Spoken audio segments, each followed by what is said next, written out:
In the shadows of Chicago's most exclusive neighborhood, a brilliant psychiatrist who spent her career getting inside the minds of society's most dangerous psychopaths met her end in the most calculated way possible. What her killer didn't expect was that their greatest weapon, their own arrogance, would become the very thing that destroyed them. This is the story of a murder so meticulously planned that it seemed perfect until a forgotten piece of paper revealed the truth that would bring down a mind that believed it was untouchable. The snow fell like ash over Lincoln Park that February night, muffling the sounds of Chicago's restless streets as Detective Marcus Kane pulled up to the Georgian townhouse that housed one of the city's most exclusive psychiatric practices. The call had come in at 11:23 p.m., a body discovered, circumstances suspicious. What Kane didn't know as he stepped out into the bitter cold was that he was about to enter a crime scene that would challenge everything he thought he knew about murder. The building stood elegant and imposing against the winter sky, its brass nameplate reading Dr. Evelyn Cross, M.D., Private Practice, in understated letters. Kane had heard whispers about Dr. Cross in law enforcement circles, the psychiatrist who treated the untreatable, the woman brave enough or foolish enough to take on patients that other mental health professionals wouldn't touch with a 10-foot pole. Officer Sarah Chen met him at the entrance, her breath forming clouds in the frigid air. "Detective Kane, you're going to want to see this." Building security found her around 10:30 when they noticed lights still on after hours. No signs of forced entry, but she paused, her usually steady voice wavering slightly. "It's unlike anything I've ever seen." As they climbed the carpeted stairs to the third floor, Kane noticed the building's oppressive quiet. These walls had heard secrets that would make most people's blood run cold, confessions from minds that operated on a different moral plane entirely. Tonight, those walls had witnessed something that would add another dark chapter to their history. Dr. Cross's office door stood ajar, yellow crime scene tape already fluttering across the threshold, like a barrier between the world of the living and whatever lay beyond. Kane pulled on his latex gloves and stepped inside, immediately struck by the room's contradiction. Everything appeared normal, yet something felt profoundly wrong. The office was a study in controlled elegance. Floor-to-ceiling bookshelves lined the walls, filled with volumes on abnormal psychology, criminal behavior, and the darkest corners of the human mind. A mahogany desk sat positioned near tall windows that normally would have offered a view of the tree-lined street below, but tonight reflected only darkness back into the room. Dr. Evelyn Cross lay behind her desk, positioned with an almost ceremonial precision that made Kane's skin crawl. She was a woman in her mid-50s, silver-haired and sharp-featured, dressed in a burgundy blazer that had once suggested authority and competence. Now she stared sightlessly at the ceiling, her body arranged in a way that seemed deliberate, purposeful, as if the killer had been making some sort of statement. "What do we know about time of death?" Kane asked the medical examiner, Dr. Patricia Voss, who was documenting the scene with clinical detachment. "Based on rigor mortis and liver temperature, I'd estimate between 9 p.m. and 11 p.m., Dr. Voss replied, not looking up from her work. "But here's what's interesting. There are no obvious signs of struggle, no defensive wounds, nothing to suggest she fought back. It's almost as if she was taken completely by surprise." Kane circled the desk, his trained eye cataloging details. Dr. Cross's appointment book lay open, showing her last scheduled patient at 6 p.m. Her computer was still on, screen displaying patient files that would require careful examination. Most telling of all, her purse sat undisturbed on a side table, containing credit cards, cash, and expensive jewelry, ruling out robbery as a motive.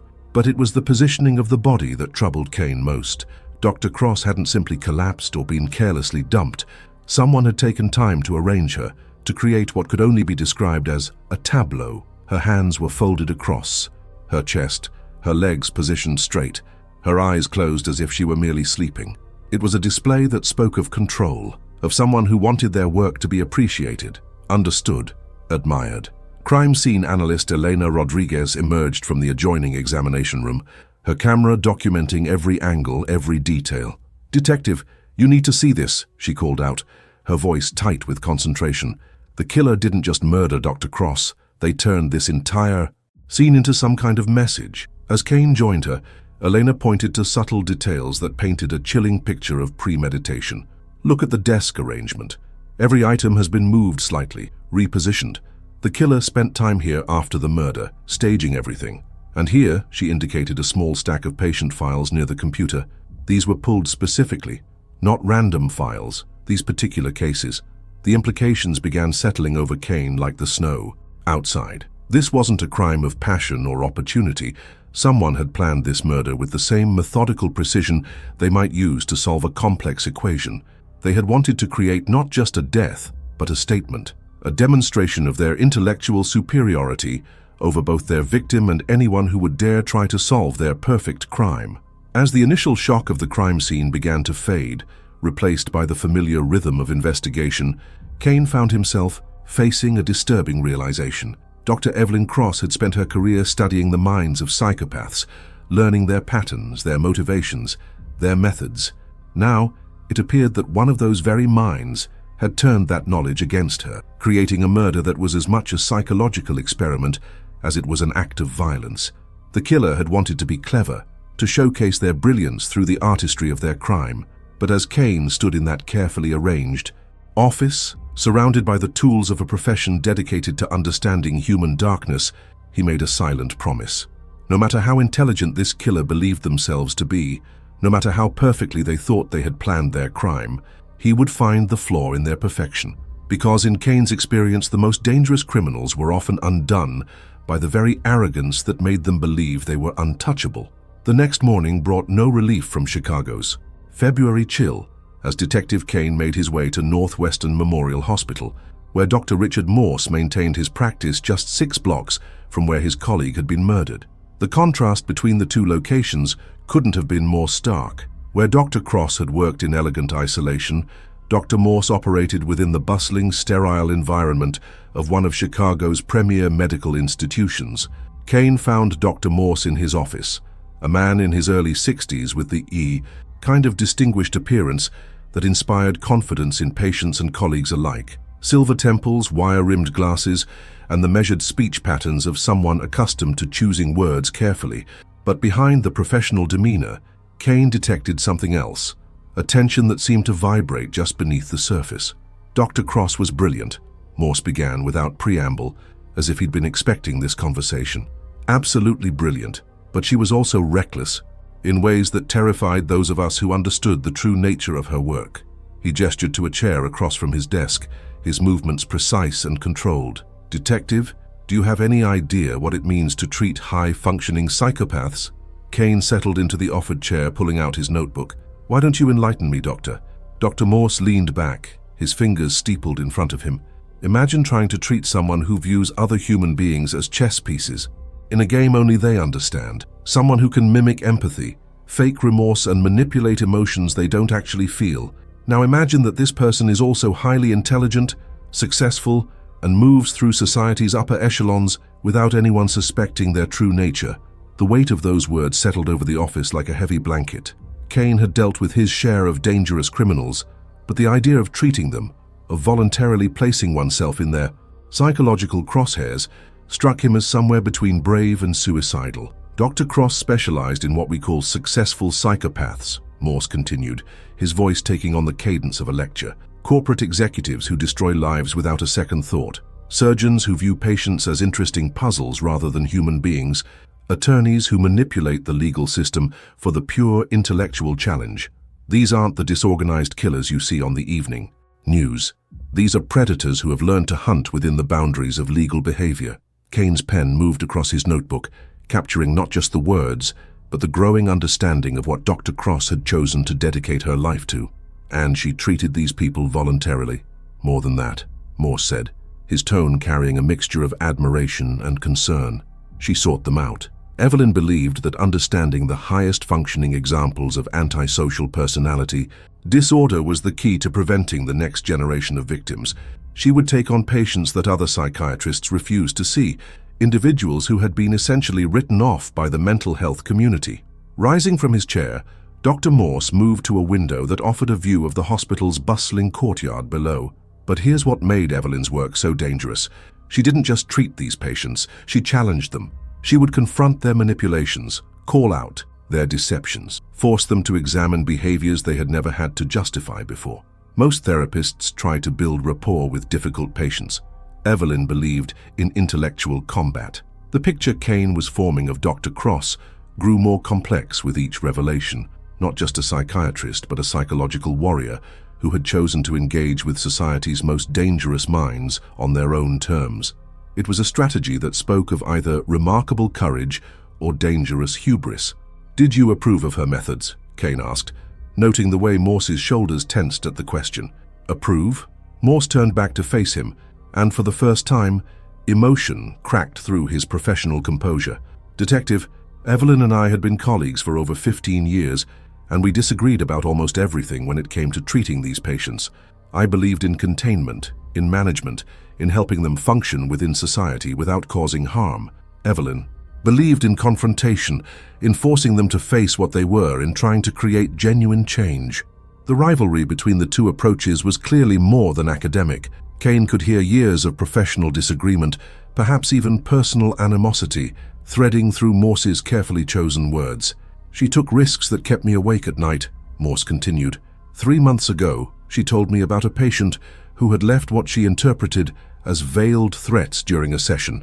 When I suggested she contact the police, she laughed and said that backing down would be like admitting defeat to a master manipulator. That was Evelyn. She treated therapy like intellectual warfare. Kane leaned forward, sensing they were approaching something crucial. "This patient who made threats, do you know who it was?" Morse hesitated, the weight of doctor-patient confidentiality warring with the reality of murder. "I can't give you specifics, but I can tell you that Evelyn's patient roster read like a who's who of Chicago's power elite. Corporate executives, successful attorneys, prominent surgeons, people with the intelligence, resources, and emotional detachment to plan something like this." As Kane prepared to leave, Dr. Morse offered one final observation that would haunt the detective for days to come. "You know, detective, the most chilling thing about high-functioning psychopaths isn't their lack of empathy, it's their patience.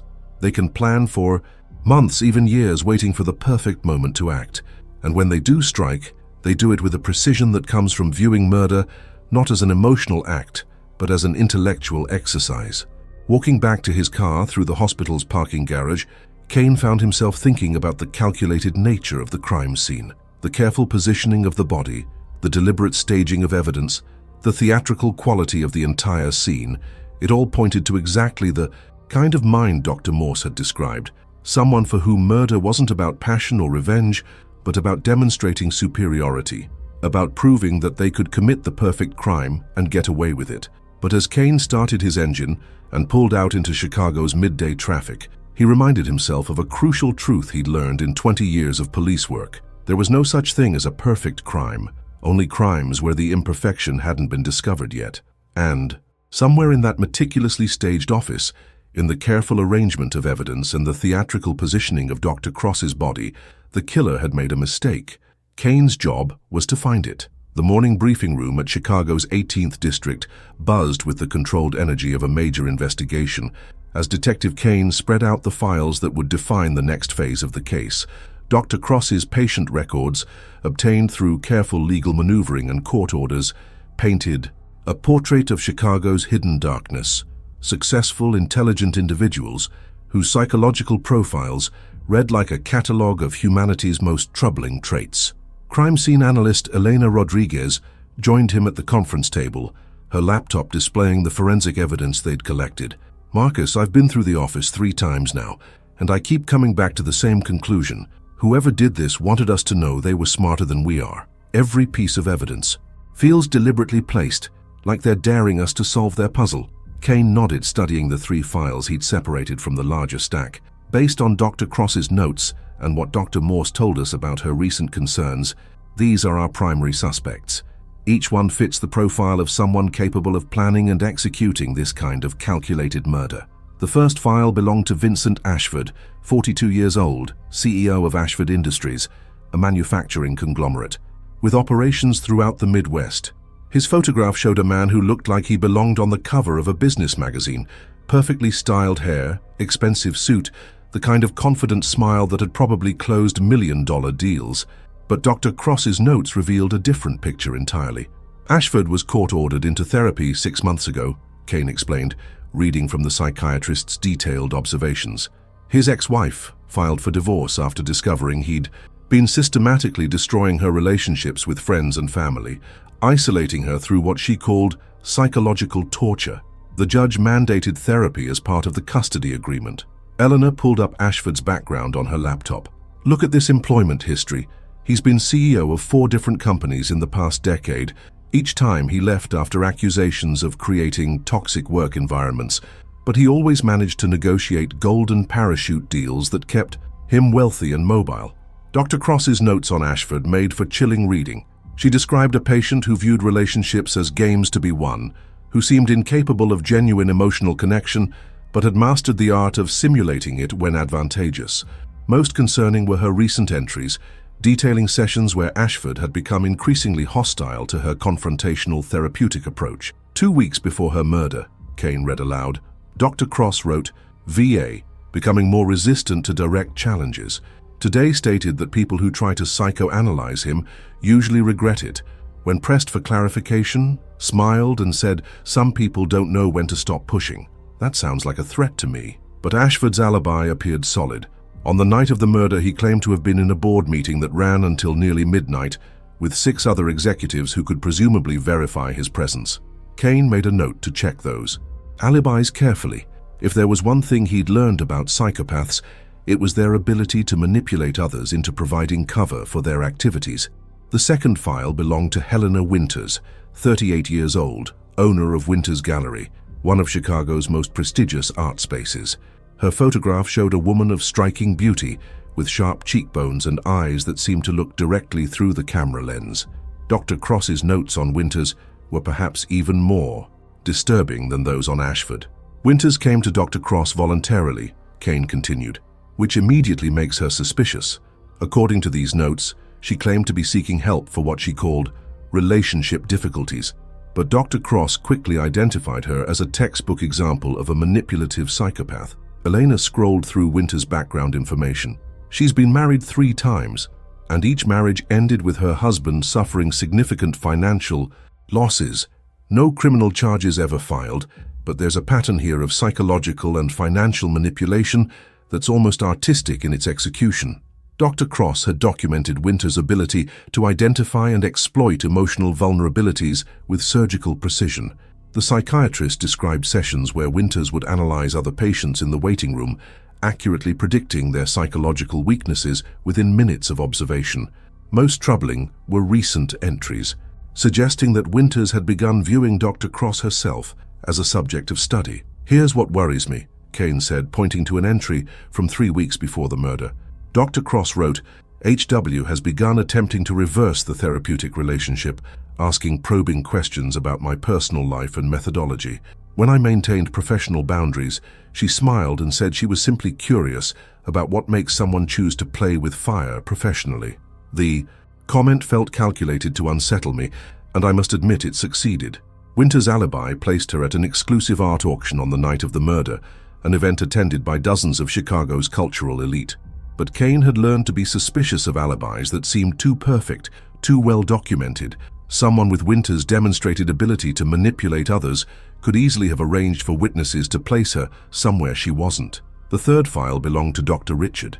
Morse himself, and Kane had included it, despite his initial positive impression of Cross's colleague. Morse's psychological profile was more subtle than the others, but no less concerning when viewed through the lens of motive and opportunity. Morse had access to Dr. Cross's office, knew her schedule, understood her patient roster, Kane explained to Eleanor, and according to these financial records, his practice has been struggling while Cross's specialized approach brought in wealthy clients willing to pay premium rates for her services. Elena looked up from her laptop, skepticism clear in her expression. You really think Dr. Morse could be our killer? He seemed genuinely shaken when we interviewed him. That's what makes him dangerous if he is our suspect, Kane replied. Unlike Ashford or Winters, Morse understands psychology well enough to know exactly how he should appear to investigators. He could be manipulating us just as effectively as they manipulate their victims. The evidence against Morse was circumstantial but compelling. Professional rivalry, financial pressures, and intimate knowledge of the victim's vulnerabilities. Most telling were email exchanges between the 2 doctors that showed increasing tension over Dr. Cross's methods and her poaching of potential patients who might have otherwise sought treatment with Morse. Morse claims he was performing emergency surgery on the night of the murder, Kane noted. But hospital records show that surgery ended at 8:30 p.m., giving him a window of opportunity. He's also the only suspect who would have known exactly how to stage the crime scene to look like the work of one of Cross's psychopathic patients. As Kane studied the three files, he realized they were dealing with a unique investigative challenge. Each suspect possessed the intelligence, psychological sophistication, and emotional detachment necessary to plan and execute Dr. Cross's murder. Each had motive, means, and what appeared to be solid alibis. Most troubling of all, each was exactly the kind of person who would view outsmarting the police as an intellectual challenge worth pursuing. Elena closed her laptop and looked across the table at Kane. So we have three suspects, each capable of murder, each with alibis that seem too convenient, and a crime scene that feels like it was designed to showcase the killer's superiority. How do we catch someone who's spent their entire life learning how to manipulate and deceive? Kane gathered the files, his mind already working through the next phase of the investigation. We do what Dr. Cross did. We challenge them directly. We make them think they're smarter than we are, let their arrogance work against them. Because in my experience, the one thing psychopaths can't resist is the opportunity to prove they're the most intelligent person in the room. But even as he spoke those words, Kane felt a chill of recognition. The killer had already demonstrated their belief in their own superiority through the theatrical staging of the crime scene. They wanted to be caught, or rather, they wanted the challenge of evading capture while proving their intellectual dominance. Kane was about to enter a psychological chess match with an opponent who viewed murder not as a crime, but as art. 3 days after Dr. Cross's murder, Detective Kane arrived at the station to find an envelope on his desk with no return address, postmarked from downtown Chicago. His name was written across the front in precise block letters, the kind of penmanship that suggested deliberate control rather than natural flow. Inside, he found a single sheet of expensive paper with a message that made his blood run cold. "Detective Kane," the letter began, "I hope you're enjoying our little game. Dr. Cross thought she was clever, probing minds she couldn't possibly understand. You're making the same mistake she did, assuming that intelligence can be measured by degrees and credentials rather than by results. I've left you plenty of clues, but I wonder if you're sophisticated enough to appreciate their elegance. The answer is hidden in plain sight, but only if you're worthy of seeing it." A fellow student of human nature, Elena Rodriguez looked up from her analysis of the letter, her expression grim. No fingerprints, no DNA, paper stock available at dozens of high-end office supply stores throughout the city. "But Marcus, look at this." She pointed to barely visible impressions on the paper's surface. "The killer wrote this on top of other documents. I can make out fragments of what might be patient files or medical records." Kane studied the impressions under Elena's magnifying equipment. The fragments were tantalizingly incomplete. Partial words, numbers that could be dates or case numbers, the ghost of letterhead that might identify a medical practice or law firm. It was information, but information presented like a puzzle designed to test the investigator's intelligence rather than genuinely aid the investigation. This isn't someone trying to help us, Kane realized. They're playing with us, turning the investigation into some kind of intellectual competition. They want us to know they're smarter than we are. The psychological warfare escalated over the following days.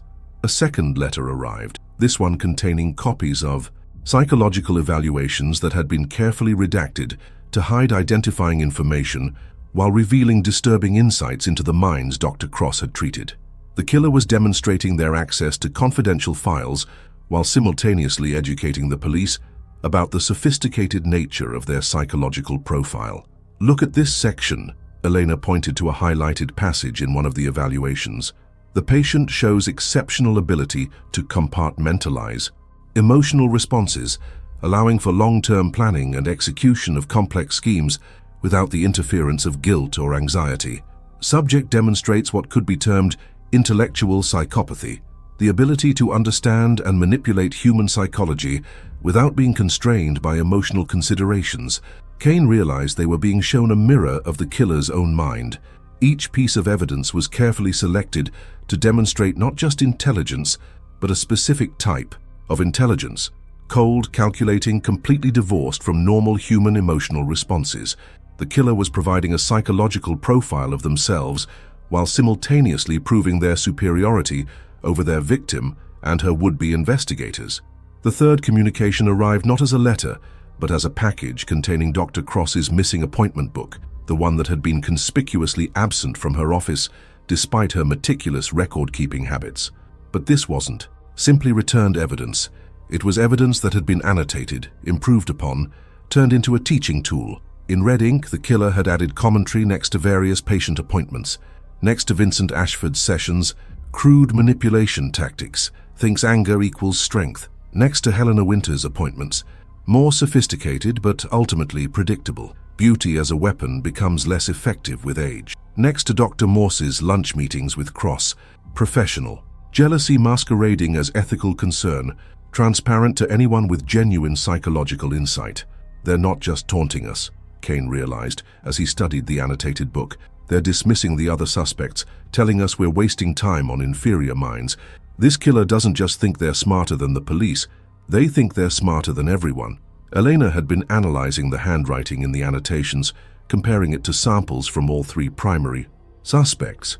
The writing is deliberately disguised, but there are subtle characteristics that suggest someone with medical or scientific training. Look at how they form these letters. It's the kind of precise handwriting you see in people who regularly write detailed notes or fill out complex forms. But it was the fourth communication that truly demonstrated the killer's psychological sophistication. Instead of another letter or package, Kane's home phone rang at exactly midnight on Friday night.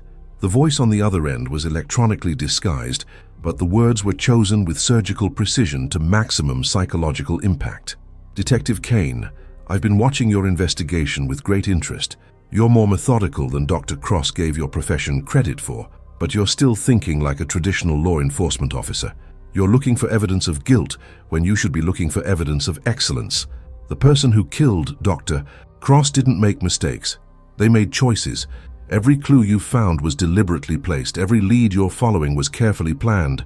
The question isn't who had the opportunity to kill her, but who had the vision to kill her artistically.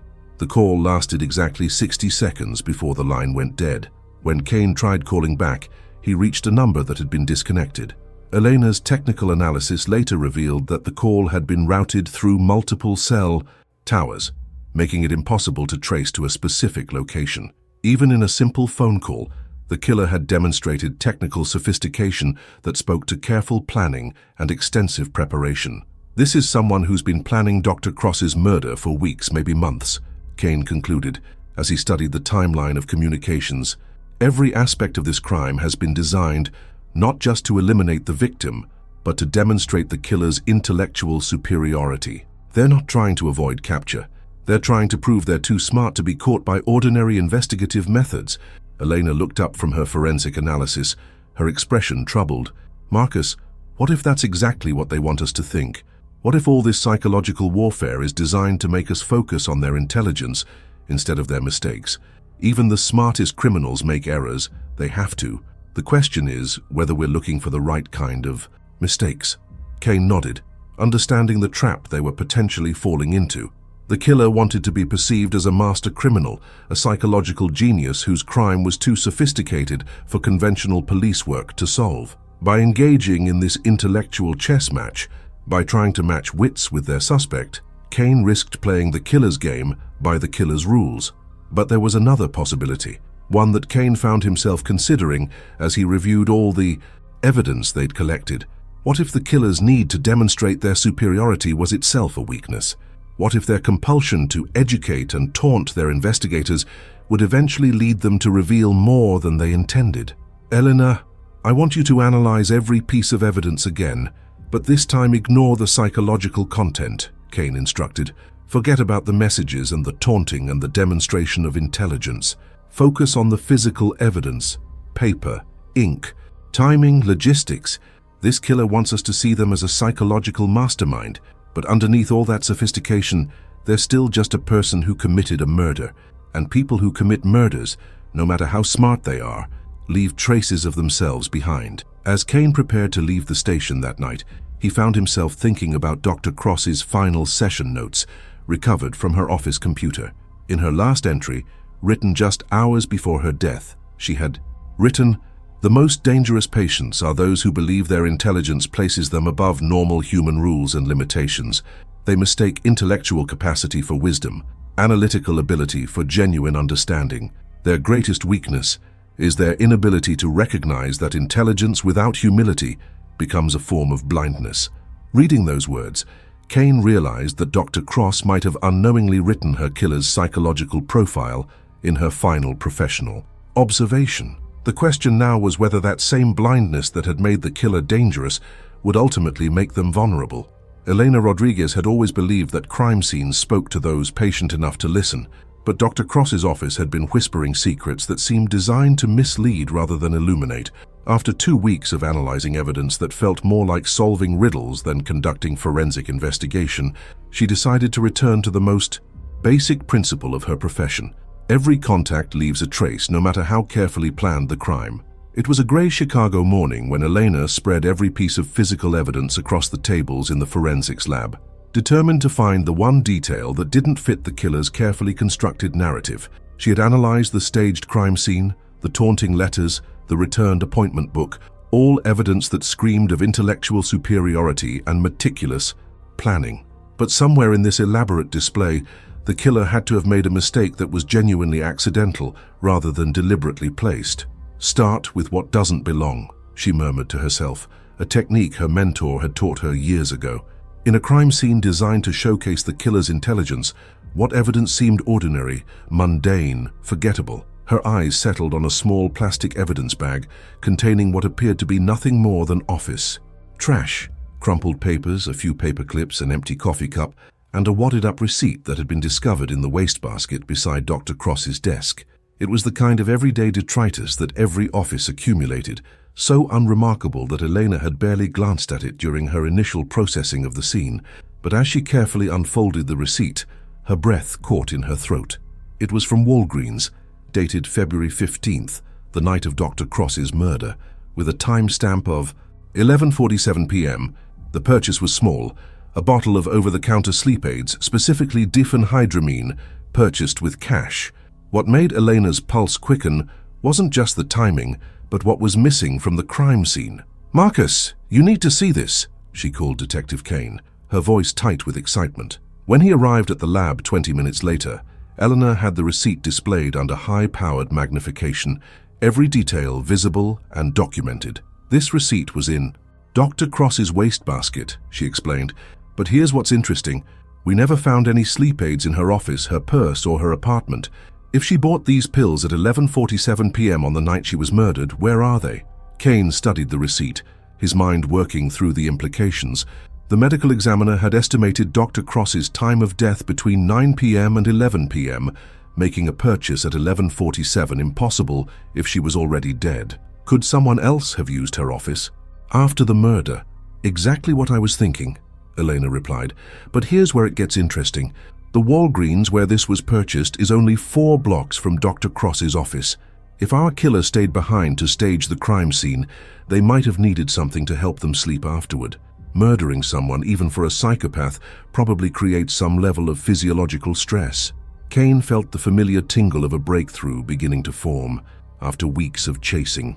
Psychological puzzles and intellectual challenges, they might have found something refreshingly simple, a killer's human need for rest after committing the perfect crime. Elena, I need you to pull the security footage from that Walgreens. If our killer made this purchase, we might finally have them on camera doing something that wasn't part of their grand psychological theater. Within hours, Eleanor had obtained the security footage from the pharmacy. The timestamp showed 11:47 p.m., exactly matching the receipt, but what they saw on the grainy black and white video sent shockwaves through the investigation. The person making the purchase was wearing a heavy winter coat with the hood pulled up, sunglasses despite the late hour, and kept their face carefully angled away from the cameras. It was clearly someone who understood surveillance and had taken precautions to avoid identification. But precautions, Kane realized, that might have been unnecessary if the purchase had been planned. This looked like someone making an impulsive decision, someone who hadn't anticipated needing sleep aids when they planned their perfect crime. The killer's first genuinely unforced error. "Look at the body language," Elena pointed out as they watched the footage repeatedly. "They're moving quickly, efficiently, but there's something almost frantic about it. This isn't the controlled, methodical behavior we've seen in every other aspect of the crime. This looks like someone who needed those pills immediately." Kane studied the figure's movements, noting details that might help identify them. The person appeared to be of medium height and build, moved with confidence but not arrogance, and paid cash to avoid creating a credit card trail. Most importantly, they had chosen a location close to the crime scene, suggesting either local knowledge or limited time to travel further. Elena cross-referenced this timing with our suspects. "Alibis," Kane instructed. "Vincent Ashford claims he was in a board meeting until midnight, but if he ducked out to buy sleep aids, his fellow executives might not have noticed a brief absence. Helena Winters was supposedly at an art auction, but those events often have periods where attendees mingle or step outside, and Dr. Morse was allegedly at home after finishing surgery at 8:30. Elena completed the thought. Any of them could have made this purchase, but only one of them had a reason to throw the receipt away in Dr. Cross's office. The receipt represented something the killer's psychological profile suggested was impossible, an unplanned action, a moment of human weakness, a decision made from necessity rather than intellectual superiority. It was evidence that even the most calculating mind could be betrayed by basic physiological needs. Kane realized they had found the crack in the killer's perfect facade. All the taunting letters, all the psychological warfare, all the demonstrations of intellectual superiority couldn't explain away a simple receipt for sleep aids purchased after the victim was already dead. Someone had been in Dr. Cross's office after her murder, someone who needed pharmaceutical assistance to deal with the stress of what they had done. "This is it, Elena," Kane said, staring at the receipt that might solve the case. "This is the mistake they didn't know they were making. They planned every aspect of the murder, every clue, every piece of psychological theater, but they didn't plan on needing sleep aids afterward, and they didn't plan on throwing the receipt away in the victim's office instead of disposing of it elsewhere." As Eleanor prepared to dive deeper into the technical analysis of the receipt, checking for fingerprints, analyzing the paper and ink, cross-referencing the purchase with other transactions that night, Kane found himself thinking about the psychology of perfectionism. The killer had spent so much energy creating the appearance of intellectual superiority that they had overlooked a detail so mundane it barely registered as evidence. But that oversight, that moment of human fallibility hidden among all the theatrical perfection, might be exactly what they needed to bring a killer to justice. Because even the most sophisticated mind, when stressed by the reality of murder, could be reduced to the basic human need for sleep.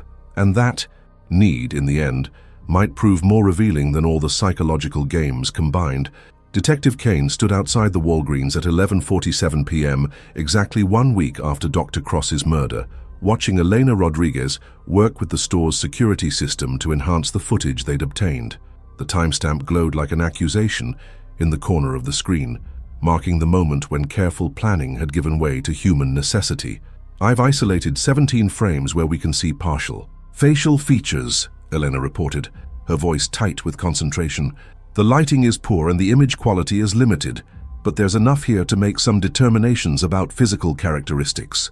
Kane studied the enhanced images on Elena's laptop screen. The figure in the heavy coat remained largely obscured, but technology could reveal what the naked eye missed. Facial recognition software might not be able to provide a definitive match, but it could eliminate suspects whose bone structure didn't align with what little they could see. "Run it against all 3 suspects," Kane instructed, "and cross-reference with the pharmacy's customer database. Even though they paid cash, the system might have captured other details we can use." While Elena worked on the technical analysis, Kane had been pursuing a different angle. The receipt had led him to examine the financial records of all 3 suspects with renewed scrutiny, looking not for evidence of planning the murder, but for evidence of dealing with its aftermath. Vincent Ashford's credit card records showed a pattern of normal spending until the day after Dr. Cross's murder, when he had purchased an unusually expensive bottle of wine and made a substantial donation to a charity. Behaviors that might indicate either celebration or guilt. Helena Winters had bought a plane ticket to New York for the following weekend, a trip that seemed spontaneous given her lack of hotel reservations or scheduled appointments. Dr. Richard Morse had done something even more interesting. He had called in sick for 3 consecutive days after the murder, claiming a sudden onset of flu symptoms. "Marcus, I think I found something," Elena called out, her voice carrying the excitement of discovery. The facial recognition software couldn't provide a definitive match, but it ruled out Vincent Ashford completely. "The bone structure is wrong, the height differential is significant. But look at this." She pulled up a comparison between the pharmacy footage and security camera images from Northwestern Memorial Hospital. On the screen, 2 figures walked with identical gaits, the same slight forward lean, the same measured pace that spoke of medical training and hospital corridors. Even with the heavy coat and deliberately obscured features, the person in the Walgreens footage moved exactly like Dr. Richard Morse. "It's not conclusive enough for court," Elena admitted, "but combined with everything else we know, it's compelling evidence that Morse was the one who bought those sleep aids." Kane felt the familiar satisfaction of a case coming together, but he knew they needed more than enhanced security footage and circumstantial evidence. They needed a confession, or at least an admission that would hold up under legal scrutiny, and that meant confronting Dr. Morse directly, using the same psychological pressure that he had brought to bear on Dr. Cross. The confrontation took place in Interview Room 3 at the 18th District, a deliberately sterile environment designed to increase psychological pressure on suspects. Dr. Morse sat across from Kane and Elena, his professional composure intact, but his eyes showing the strain of a man who had been anticipating this moment for days. "Dr. Morse, we know you purchased sleep aids from the Walgreens on Lincoln Avenue at 11:47 p.m. on February 15th, Kane began without preamble. "What we don't understand is why you threw the receipt away in Dr. Cross's office instead of disposing of it elsewhere." For a moment, Morse's carefully constructed facade flickered. It was barely perceptible, a slight tightening around his eyes, a pause that lasted a fraction of a second too long, but it was enough to confirm Kane's suspicions. "I have no idea what you're talking about," Morse replied, but his voice lacked the confident authority it had carried during their previous conversations. Elena placed the enhanced security footage on the table between them. "The gait analysis shows a 94% probability match with your walking pattern, Dr. Morse. The height and build are consistent. Most importantly, the timing places you at that pharmacy less than an hour after Dr. Cross's estimated time of death." Kane leaned forward, employing the same direct confrontational approach that Dr. Cross had used with her most difficult patients. "You killed her because she was destroying your practice, stealing your patients, proving that her confrontational methods were more effective than your careful management approach. But you made it personal when you decided to frame it as the work of one of her psychopathic patients.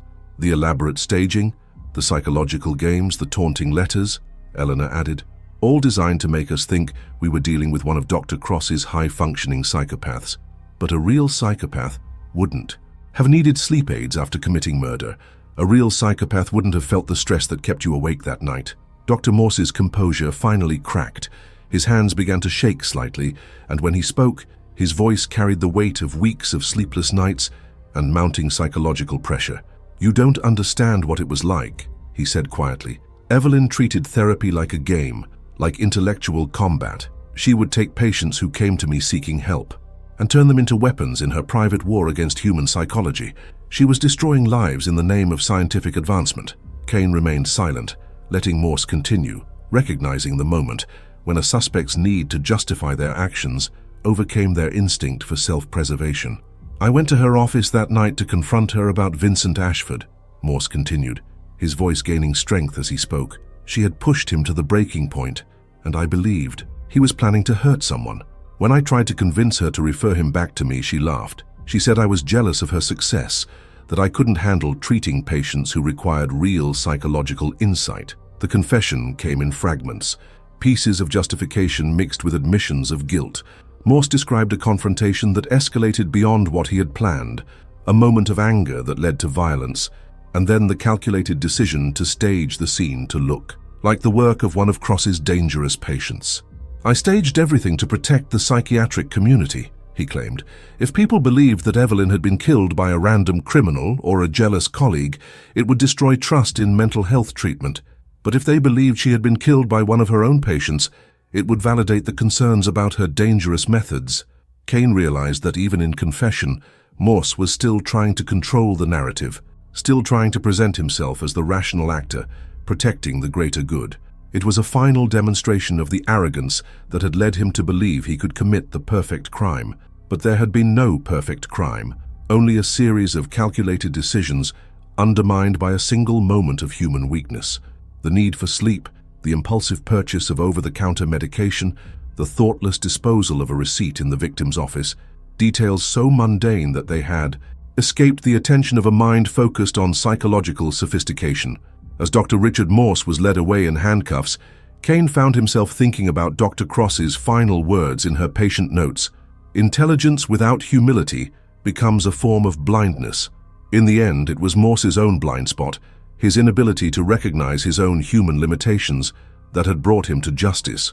The case that had begun with theatrical staging and psychological warfare had been solved by a crumpled piece of paper and a timestamp that proved even the most calculating mind could be betrayed by the simple need for rest. The psychopath who believed no one could challenge him had been undone not by superior intellect, but by a forgotten receipt and the very human weakness he had tried so hard to transcend.